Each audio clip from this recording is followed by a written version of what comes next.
Services are greatly appreciated. You want to do the clap? Yeah. That's the super exciting part. Yeah. Oh my gosh. Okay. All right, you ready? Yeah.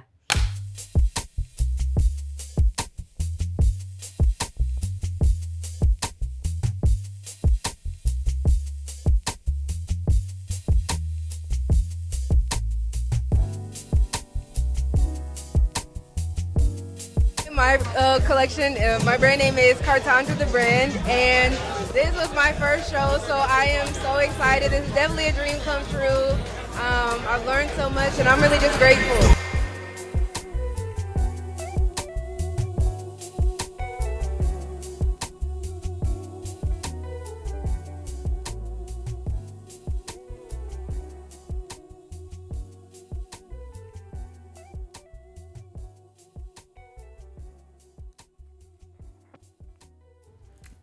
I'm Karlyn. I am a crochet and knitwear designer. My brand is Kartandra the Brand. I'm 24. I'm from Cleveland. I would say like I make pretty advanced like crochet and knitwear products. So not like what you would think of like a itchy sweater or something like that. I'd like to say more like soft and like opulent designs.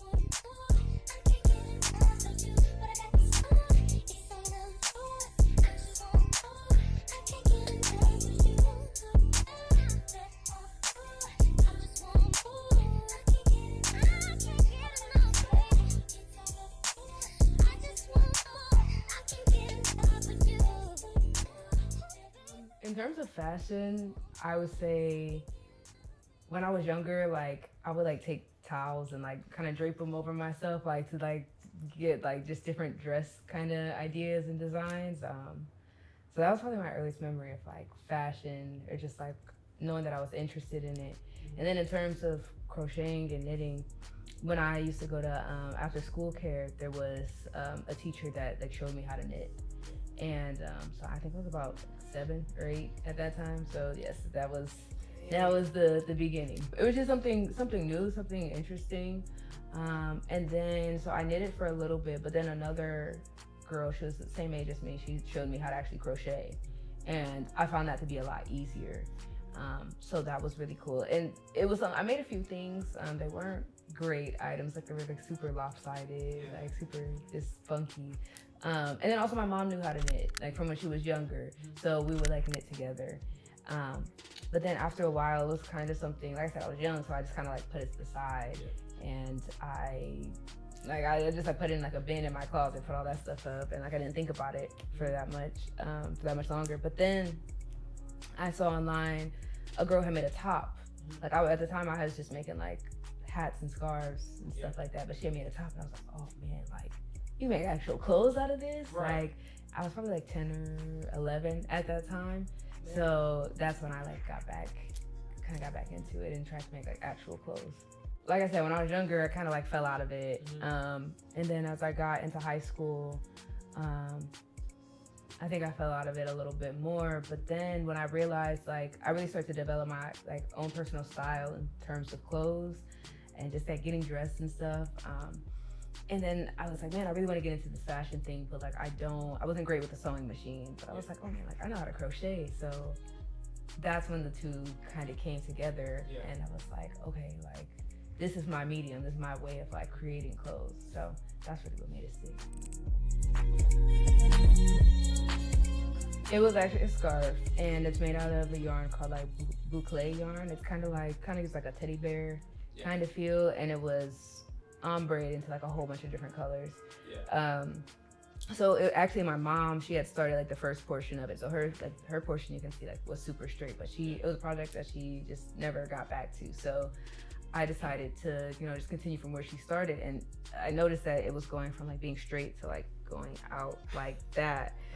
And I was trying to like bring it in, but it was just, like I said, just super lopsided. But like I finished it and I was just super proud. Like, cause like I completed something. So that was like my first project I really completed. That was really cool.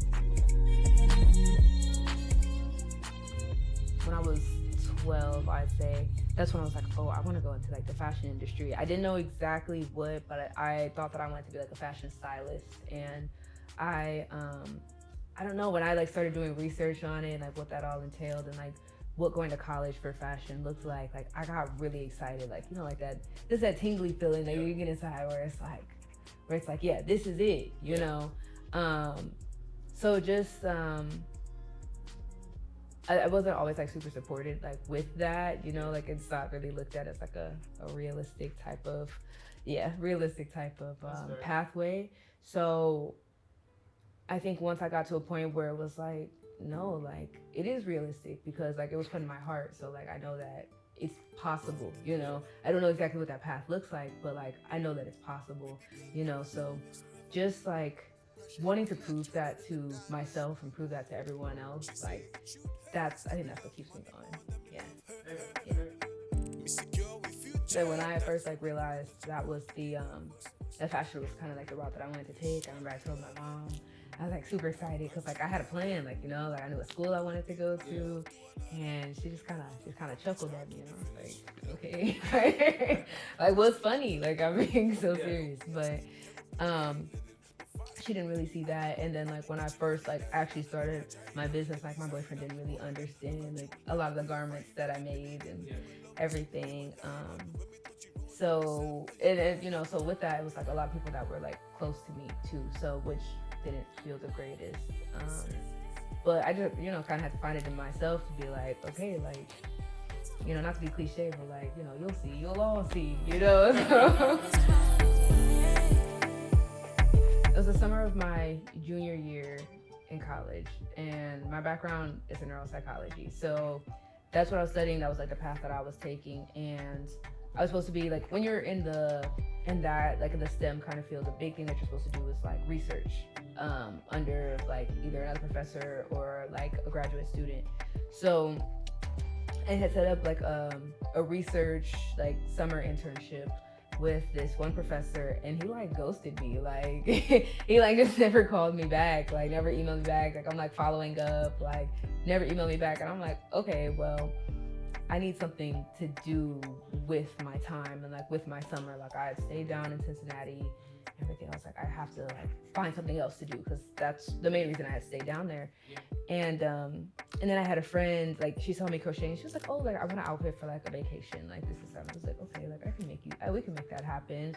And I made it for her, and she literally was like so in love with it. And she was like, you need to do this. And she even told me, she was like, I feel like within the next few years, like crocheting knitwear is going to be like huge. And mind you, this was like 2022, 2023. And like, she was right. Like she's also a bit of a fashion girly herself. So she was really able to like make that prediction. And then I was like, you know what, maybe I can do this. So I like looked up like how to make a website, and, you know, like what credentials I needed, like how to like start my LLC and everything. And then I just like started making different designs, and I just went for it. With everything you accomplished, do you think the little girl in you will be proud of where you are today? Absolutely. Yeah. I feel like she'd be like, just like honestly like blown away, because it's becoming something way bigger than like even she could have imagined, you know? So being able to like give that to her is something that's very special to me. So I think she'd be very proud. Told her I'd be gone till November. Staying out back is December. Baby girl, no one love is forever.